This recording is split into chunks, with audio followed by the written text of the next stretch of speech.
Hello friends, welcome to GK mind game. ಪ್ರಶ್ನೆಗಳ ಸಂಪೂರ್ಣ ಮಾಹಿತಿಗಾಗಿ ಈ ವಿಡಿಯೋನ ಎಲ್ಲೂ ಸ್ಕಿಪ್ ಮಾಡದೆ ಕಂಪ್ಲೀಟ್ ಆಗಿ ನೋಡಿ. ಇವತ್ತಿನ ಪ್ರಶ್ನೆಗಳಲ್ಲಿ ಮೊದಲನೇ ಪ್ರಶ್ನೆ, ಹೊಟ್ಟೆಯಲ್ಲಿನ ಜಂತು ಹುಳುಗಳ ಸಮಸ್ಯೆಯನ್ನು ಹೋಗಲಾಡಿಸಲು ಯಾವುದು ಉತ್ತಮ ಮನೆಮದ್ದಾಗಿದೆ? ಆಪ್ಷನ್ಸ್: ಎ ಬೆಳ್ಳುಳ್ಳಿ, ಬಿ ಓಂಕಾಳು, ಸಿ ವಿನಿಗರ್, ಡಿ ನಿಂಬೆಹಣ್ಣು.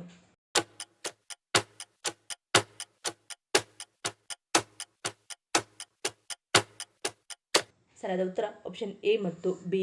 ಬೆಳ್ಳುಳ್ಳಿಯಲ್ಲಿ ಆಂಟಿ ಬ್ಯಾಕ್ಟೀರಿಯಲ್ ಮತ್ತು ಆಂಟಿ ಇನ್ಫ್ಲಮೇಟರಿ ಗುಣಲಕ್ಷಣಗಳಿವೆ. ಬೆಳಗ್ಗಿನ ಸಮಯದಲ್ಲಿ ಖಾಲಿ ಹೊಟ್ಟೆಯಲ್ಲಿ ಬೆಳ್ಳುಳ್ಳಿಯ ಒಂದೆರಡು ಹೆಸಳನ್ನು ಸೇವನೆ ಮಾಡುವುದರಿಂದ ಜಂತು ಹುಳುಗಳ ಸಮಸ್ಯೆಯಿಂದ ಅತ್ಯಂತ ಬೇಗನೆ ಮುಕ್ತಿ ಪಡೆಯಬಹುದು. ಇನ್ನು ಓಂಕಾಳುಗಳು ತಿನ್ನಲು ಸ್ವಲ್ಪ ಕಹಿ ಇದ್ದು ತಮ್ಮಲ್ಲಿ ಆಂಟಿ ಆಕ್ಸಿಡೆಂಟ್ ಗುಣಲಕ್ಷಣಗಳನ್ನು ಒಳಗೊಂಡಿವೆ.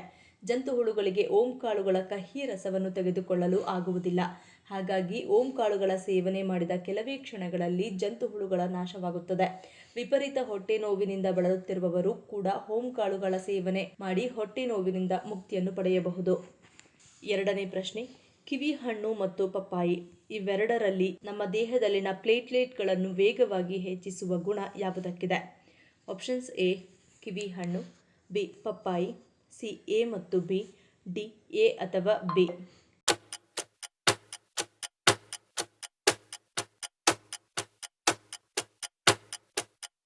ಸರಿಯಾದ ಉತ್ತರ ಆಪ್ಷನ್ ಬಿ ಪಪ್ಪಾಯಿ. ಡೆಂಗ್ಯೂ ಮತ್ತು ಮಲೇರಿಯಾ ಸಮಯದಲ್ಲಿ ಪಪ್ಪಾಯಿ ರಸವು ಪ್ಲೇಟ್ಲೆಟ್ಗಳ ಸಂಖ್ಯೆಯಲ್ಲಿನ ಇಳಿಕೆಯನ್ನು ತ್ವರಿತವಾಗಿ ಹೆಚ್ಚಿಸಲು ಸಹಾಯ ಮಾಡುತ್ತದೆ ಮತ್ತು ರೋಗಿಯ ಚೇತರಿಕೆಯನ್ನು ವೇಗಗೊಳಿಸುತ್ತದೆ. ನಾವು ಪ್ಲೇಟ್ಲೆಟ್ಗಳನ್ನು ವೇಗವಾಗಿ ಹೆಚ್ಚಿಸುವ ಬಗ್ಗೆ ಮಾತನಾಡುವುದಾದರೆ ಪಪ್ಪಾಯಿ ಎಲೆಯ ರಸವನ್ನು ಕಿವಿಗಿಂತ ಹೆಚ್ಚು ಪರಿಣಾಮಕಾರಿ ಎಂದು ಪರಿಗಣಿಸಲಾಗುತ್ತದೆ.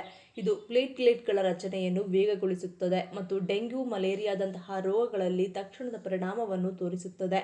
ಆದರೆ ಕಿವಿ ಹಣ್ಣು ಕೂಡ ಪ್ಲೇಟ್ಲೆಟ್ಗಳನ್ನು ಕ್ರಮೇಣ ಹೆಚ್ಚಿಸುವಲ್ಲಿ ಮತ್ತು ರೋಗನಿರೋಧಕ ಶಕ್ತಿಯನ್ನು ಕಾಪಾಡಿಕೊಳ್ಳುವಲ್ಲಿ ಪ್ರಮುಖ ಪಾತ್ರ ವಹಿಸುತ್ತದೆ. ಮೂರನೇ ಪ್ರಶ್ನೆ, ಬೆಂಗಳೂರಿನ ಸಸ್ಯಕಾಶಿ ಎಂದು ಹೆಸರುವಾಸಿಯಾಗಿರುವುದು ಯಾವುದು? ಆಪ್ಷನ್ಸ್: ಎ ಬನ್ನೇರುಘಟ್ಟ, ಬಿ ಚಿಟ್ಟೆ park, C Cubbon park, D Lalbagh.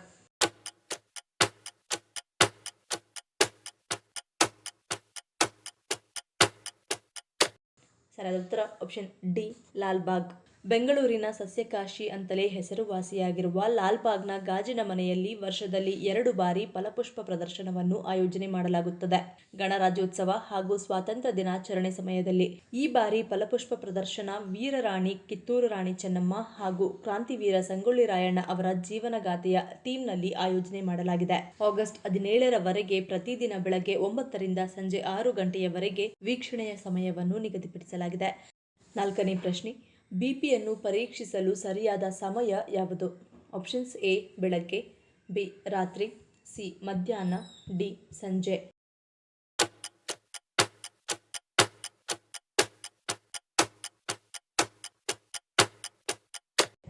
ಸರಿಯಾದ ಉತ್ತರ ಆಪ್ಷನ್ ಎ ಮತ್ತು ಬಿ. ಉಪಹಾರ ಅಥವಾ ಯಾವುದೇ ಕೆಫೇನ್ ಸೇವಿಸುವ ಮೊದಲು ಬಿಪಿಯನ್ನು ಪರೀಕ್ಷಿಸುವುದು ಉತ್ತಮ, ಏಕೆಂದರೆ ಇವುಗಳು ತಾತ್ಕಾಲಿಕವಾಗಿ ರಕ್ತದೊತ್ತಡವನ್ನು ಹೆಚ್ಚಿಸಬಹುದು. ಬೆಳಗ್ಗೆ ಎದ್ದ ಕೂಡಲೇ ಮೂತ್ರಕೋಶವು ಖಾಲಿಯಾದಾಗ ಬಿಪಿ ಹೆಚ್ಚು ಕಡಿಮೆಯಾಗುವ ಸಾಧ್ಯತೆ ಇರುತ್ತದೆ. ಹಾಗಾಗಿ ಮೂತ್ರ ಮಾಡಿದ ನಂತರ ಬಿಪಿ ಚೆಕ್ ಮಾಡುವುದು ಉತ್ತಮ. ನಿಮ್ಮ ಬಿಪಿ ರೀಡಿಂಗ್ ಸರಿಯಾಗಿ ಬರಲು ಸ್ಥಿರವಾದ ದಿನಚರಿಯನ್ನು ಕಾಪಾಡಿಕೊಳ್ಳಲು ಪ್ರಯತ್ನಿಸಿ. ಬೆಳಗ್ಗಿನ ಮಾಪನಗಳಂತೆ ಊಟಕ್ಕೂ ಮುನ್ನ ನಿಮ್ಮ ರಕ್ತದೊತ್ತಡವನ್ನು ತೆಗೆದುಕೊಳ್ಳುವುದು ಹೆಚ್ಚು ಸ್ಥಿರವಾದ ರೀಡಿಂಗ್ ಪಡೆಯಲು ಅನುವು ಮಾಡಿಕೊಡುತ್ತದೆ. ಹಾಗೆಯೇ ರೀಡಿಂಗ್ ತೆಗೆದುಕೊಳ್ಳುವ ಮೊದಲು 5 ನಿಮಿಷಗಳ ಕಾಲ ಸದ್ದಿಲ್ಲದೆ ಕುಳಿತುಕೊಳ್ಳಿ ಮತ್ತು ಅಳತೆಯ ಸಮಯದಲ್ಲಿ ಮಾತನಾಡುವುದನ್ನು ಅಥವಾ ಚಲಿಸುವುದನ್ನು ತಪ್ಪಿಸಿ. ಐದನೇ ಪ್ರಶ್ನೆ, ದೇಹದ ಫ್ರೀ ರಾಡಿಕಲ್ಗಳನ್ನು ತೆಗೆದುಹಾಕುವಲ್ಲಿ ಯಾವುದು ಸಹಾಯ ಮಾಡುತ್ತದೆ? ಆಪ್ಷನ್ಸ್: ಎ ಬೀಟ್ರೂಟ್, ಬಿ ಸಬ್ಬಸಿಗೆ ಸೊಪ್ಪು, ಸಿ ಕಿವಿ ಹಣ್ಣು, ಡಿ ಮೊಸರು.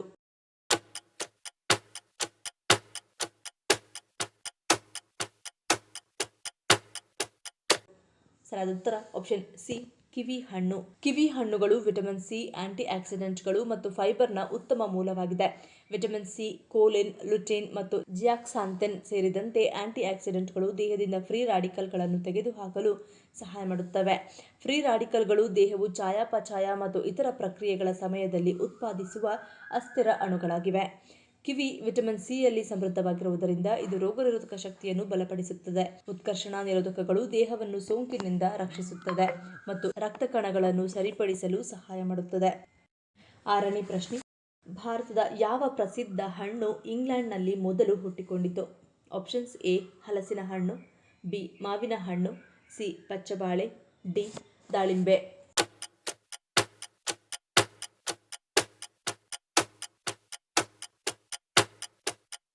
ಸರಿಯಾದ ಉತ್ತರ ಆಪ್ಷನ್ ಸಿ ಪಚ್ಚಬಾಳೆ. 19ನೇ ಶತಮಾನದಲ್ಲಿ ಇಂಗ್ಲೆಂಡ್ನಲ್ಲಿ ಪಚ್ಚಬಾಳೆ ಹಣ್ಣಿನ ಪ್ರಭೇದದ ಮೂಲ ಪತ್ತೆಯಾಗಿತ್ತು. ಅಲ್ಲಿ ಇದನ್ನು ಕ್ಯಾವೆಂಡಿಶ್ ಎಂದು ಕರೆಯಲಾಗುತ್ತದೆ. 20ನೇ ಶತಮಾನದ ಉತ್ತರಾರ್ಧದಲ್ಲಿ ಭಾರತವನ್ನು ಪ್ರವೇಶಿಸಿತು. ಇದು ದೇಶದ ಆರ್ಥಿಕತೆ ಉದಾರೀಕರಣಗೊಂಡ ನಂತರ ಹೆಚ್ಚು ಜನಪ್ರಿಯತೆ ಪಡೆಯಿತು. ಕ್ರಮೇಣ ಇದು ಭಾರತದ ಮಹಾರಾಷ್ಟ್ರ, ಉತ್ತರ ಪ್ರದೇಶ, ಮಧ್ಯಪ್ರದೇಶ ಮತ್ತು ಗುಜರಾತ್ನಂತಹ ಸಾಂಪ್ರದಾಯಿಕವಲ್ಲದ ಬಾಳೆಹಣ್ಣು ಬೆಳೆಯುವ ರಾಜ್ಯಗಳಲ್ಲಿ ಹೆಚ್ಚು ಜನಪ್ರಿಯವಾಯಿತು. ಇದರ ಜನಪ್ರಿಯತೆ ಜೊತೆಗೆ ಅಧಿಕ ಇಳುವರಿ, ಏಕರೂಪತೆಯ ಹಣ್ಣು ಹಾಗೂ ಹೆಚ್ಚು ದಿನ ಇಡಬಲ್ಲದು ಎಂಬಂತಹ ಅಂಶಗಳಿಂದಾಗಿ ಪಚ್ಚಬಾಳೆಹಣ್ಣು ಮಾರುಕಟ್ಟೆಯಲ್ಲಿ ಪಾರುಪತ್ಯ ಸಾಧಿಸಿತು. 7ನೇ ಪ್ರಶ್ನೆ, ಶೀತ, ಕೆಮ್ಮು, ಗಂಟಲು ಕೆರೆತದ ಸಮಸ್ಯೆಗೆ ಯಾವುದು ಪರಿಹಾರವನ್ನು ನೀಡುತ್ತದೆ? ಆಪ್ಷನ್ಸ್ ಎ ತುಳಸಿ, ಬಿ ಗರಿಕೆ, ಸಿ ಶುಂಠಿ, ಡಿ ಲವಂಗ.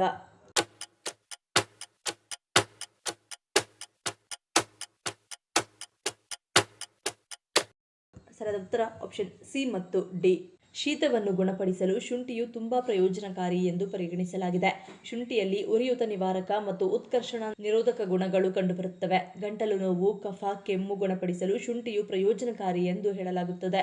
ಕುದಿಯುವ ನೀರಿಗೆ ಶುಂಠಿಯ ಚೂರುಗಳನ್ನು ಹಾಕಿ ಅದರ ಹಬೆಯನ್ನು ತೆಗೆದುಕೊಂಡರೆ ಹಾಗೂ ಬಿಸಿ ಬಿಸಿ ಶುಂಠಿ ಚಹಾ ಕುಡಿಯುತ್ತಾ ಬರುವುದರಿಂದ ಶೀತ, ಕೆಮ್ಮು, ಗಂಟಲಿನ ಉರಿಯೂತದ ಸಮಸ್ಯೆ ಕ್ರಮೇಣವಾಗಿ ಕಡಿಮೆಯಾಗುತ್ತಾ ಬರುತ್ತದೆ. ಮತ್ತು ಲವಂಗವು ನೋವು ನಿವಾರಕ ಮತ್ತು ನಂಜು ನಿರೋಧಕ ಗುಣವನ್ನು ಹೊಂದಿದ್ದು ಇದು ಯುಜೆನಾಲ್ ಎಂಬ ಗಂಟಲು ನೋವು, ಒಣಕೆಮ್ಮು ಮತ್ತು ದಟ್ಟಣೆಗೆ ಪ್ರಯೋಜನಕಾರಿಯಾಗಿದೆ.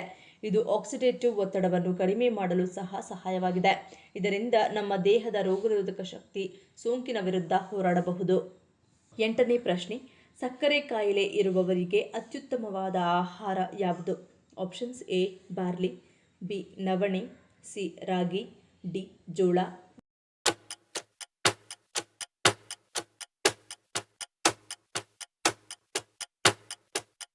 ಸರಿಯಾದ ಉತ್ತರ option C ragi.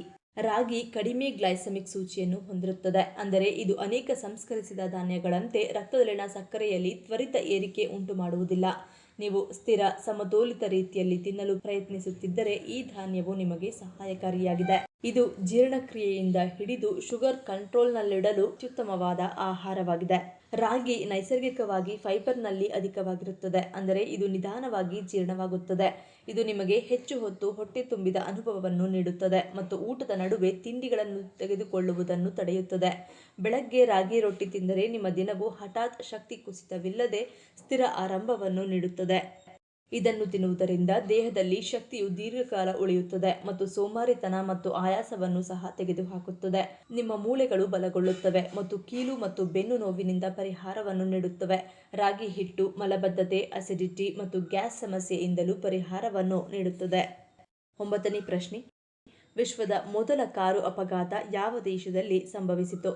Options A Ireland, B Bharat, C US, D Cambodia.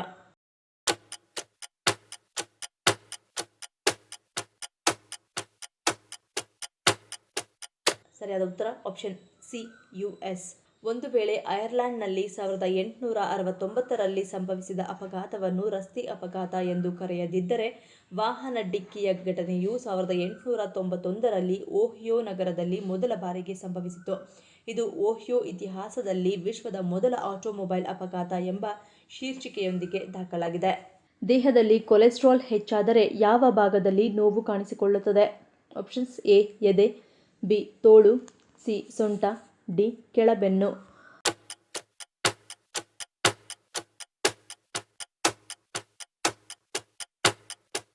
ಸರಿಯಾದ ಉತ್ತರ ಆಪ್ಷನ್ ಎ ಮತ್ತು ಬಿ. ಎದೆ ನೋವು ಅಥವಾ ಒತ್ತಡದ ಭಾವನೆ ಕೊಲೆಸ್ಟ್ರಾಲ್ನ ಪ್ರಮುಖ ಮತ್ತು ಗಂಭೀರ ಲಕ್ಷಣವಾಗಿರಬಹುದು. ಹೃದಯದ ಅಪಧಮನಿಗಳಲ್ಲಿ ಕೊಲೆಸ್ಟ್ರಾಲ್ ಸಂಗ್ರಹವಾಗುವುದರಿಂದ ಎದೆಯಲ್ಲಿ ಒತ್ತಡ ಉಂಟಾಗುತ್ತದೆ. ಇದು ಎದೆಯುರಿ ಅಥವಾ ಎದೆಯಲ್ಲಿ ಬಿಗಿತದ ಭಾವನೆಯನ್ನು ಉಂಟುಮಾಡುತ್ತದೆ. ಅಂತಹ ಲಕ್ಷಣಗಳು ಹೃದಯಾಘಾತ ಅಥವಾ ಪರಿಧಮನಿಯ ಕಾಯಿಲೆಯಿಂದಾಗಿಯೂ ಇರಬಹುದು. ಅಧಿಕ ಕೊಲೆಸ್ಟ್ರಾಲ್ ತೋಳಿನಲ್ಲಿ ನೋವನ್ನು ಉಂಟುಮಾಡಬಹುದು. ಪ್ರಾಥಮಿಕವಾಗಿ ಪೆರಿಫೆರಲ್ ಆರ್ಟರಿ ಡಿಸೀಸ್ ಎಂಬ ಸ್ಥಿತಿಯಿಂದಾಗಿ ಇದು ಸಂಭವಿಸುತ್ತದೆ. ಇದರಲ್ಲಿ ಕೊಲೆಸ್ಟ್ರಾಲ್ ಶೇಖರಣೆಯು ತೋಳುಗಳಲ್ಲಿನ ಅಪಧಮನಿಗಳನ್ನು ಕಿರಿದಾಗಿಸುತ್ತದೆ ಅಥವಾ ಮುಚ್ಚಿ ಹಾಕುತ್ತದೆ.